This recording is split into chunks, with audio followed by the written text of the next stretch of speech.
RSS ಅಂದ್ರೆ ಭಯನಾ ಅಂತ ಕಾಂಗ್ರೆಸ್ ಅಲ್ಲ, RSS ಅಂತ ಹೇಳಿದ್ರೆ ಅವ್ರಿಗೆ ಭಯನೋ ಭಕ್ತಿನೋ ನನಗೆ ಗೊತ್ತಿಲ್ಲ. RSS ಅಂತ ಹೇಳಿದ್ರೆ ಇಡೀ ಪ್ರಪಂಚದಲ್ಲಿ ಒಂದು ಬಹಳ ದೊಡ್ಡ NGO, ಬಹಳ ದೊಡ್ಡ ದೇಶಭಕ್ತ ಸಂಘಟನೆ. ಏನಾದರೂ ಮಾಡಿ ಪ್ರಪಂಚದಲ್ಲಿ ನಮ್ಮ ಭಾರತವನ್ನ ಯಾವುದ್ರ ಮೂಲಕ, ಜನರನ್ನ ಒಳ್ಳೆಯ ಜನರನ್ನಾಗಿ ಮಾಡುವ ಮೂಲಕ, ಜನರಲ್ಲಿ ಸಚ್ಚಾರಿತ್ರ್ಯವನ್ನು ನಿರ್ಮಾಣ ಮಾಡೋದ್ರ ಮೂಲಕ, ದೇಶಭಕ್ತಿಯನ್ನು ನಿರ್ಮಾಣ ಮಾಡೋದ್ರ ಮೂಲಕ ನಮ್ಮ ದೇಶದಲ್ಲಿ ಕೆರೆಗಳ ಹೂಳೆತ್ತಕ್ಕಂಥ ಕೆಲಸದಲ್ಲಿ RSS ತೊಡಗಿದೆ. ನಮ್ಮ ದೇಶದಲ್ಲಿ ಗಿಡ ಮರಗಳನ್ನು ನೆಡಬೇಕು, ಕೋಟ್ಯಾಂತರ ಗಿಡ ಮರಗಳನ್ನು ಬೆಳೆಸ್ತಕ್ಕಂಥ ಕೆಲಸದಲ್ಲಿ RSS ತೊಡಗಿದೆ. ವಿದ್ಯಾರ್ಥಿಗಳು ರಜದ ಸಮಯದಲ್ಲಿ, ಫ್ರೀ ಸಮಯದಲ್ಲಿ ಪಠ್ಯೇತರ ಚಟುವಟಿಕೆಗಳಲ್ಲಿ ಭಾಗವಹಿಸಬೇಕು. ಸ್ವಾಮಿ ವಿವೇಕಾನಂದರು, ಮಹಾತ್ಮ ಗಾಂಧೀಜಿ, ಅಂಬೇಡ್ಕರ್, APJ ಅಬ್ದುಲ್ ಕಲಾಂ, ಮಹಾತ್ಮ ಫುಲೆ, ಈ ಥರ ದೇಶಭಕ್ತರ ಕಥೆಗಳನ್ನು ಓದ್ತಕ್ಕಂಥ ಕೆಲಸದಲ್ಲಿ ನಿರತರಾಗಬೇಕು ವಿದ್ಯಾರ್ಥಿಗಳು.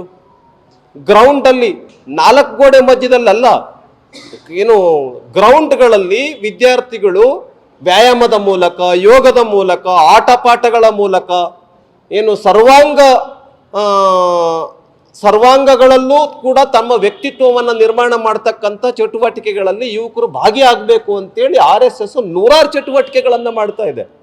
ಅಂಥ ಚಟುವಟಿಕೆಗಳನ್ನು ಹತ್ತಿಕ್ಕತಕ್ಕಂಥದ್ದು ಖಂಡಿತ ಈ ಸರ್ಕಾರದ ನಡೆ ದೇಶದ್ರೋಹಿ ನಡೆಯಾಗತ್ತೆ.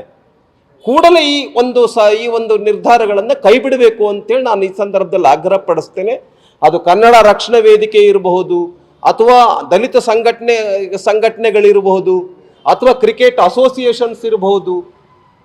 ಶಾಲಾ ಕಾಲೇಜುಗಳ ರಜೆ ಇರ್ತಕ್ಕಂಥ ಸಂದರ್ಭದಲ್ಲಿ, ಶಾಲಾ ಕಾಲೇಜುಗಳ ಸಮಯ ಮುಗಿದ ಮೇಲೆ ಆ ಗ್ರೌಂಡ್ಗಳನ್ನು ಉಪಯೋಗಿಸೋದ್ರಲ್ಲಿ ಏನು ತಪ್ಪಿದೆ? ಯಾಕೆ ಈ ಥರದ ಒಂದು ಮನೆಮೂರ್ಖ ನಿರ್ಧಾರವನ್ನು ಈ ಸರ್ಕಾರ ಮಾಡ್ತಾ ಇದೆ? ಇದು ಒಳ್ಳೆ ನಡೆ ಅಲ್ಲ ಅಂಥೇಳಿ ಈ ಸಂದರ್ಭದಲ್ಲಿ ನಾನು ಸರ್ಕಾರವನ್ನು ವಿನಂತಿಯನ್ನು ಮಾಡ್ತೇನೆ. ಇದು ಸರಿಯಾದ ನಿರ್ಧಾರ ಅಲ್ಲ, ಮತ್ತೊಂದು ಸರಿ ಮರುಪರಿಶೀಲನೆ ಮಾಡಬೇಕು ಅಂತೇಳಿ ನಿನ್ನೆ ಸಂದರ್ಭದಲ್ಲಿ ಹೇಳ್ತೇನೆ. ಇನ್ನೊಂದು, ಇವತ್ತು RSS ಕಚೇರಿ ಮುಂದೆ ಕಾಂಗ್ರೆಸ್ನ ಕೆಲವರೆಲ್ಲ ಪ್ರೊಟೆಸ್ಟ್ ಮಾಡಿದ್ದಾರೆ. ಮಾಡಿಬಿಟ್ಟು ಏನು ಹೇಳಿದ್ದಾರೆ? RSS ಅನ್ನು ಬ್ಯಾನ್ ಮಾಡಬೇಕು.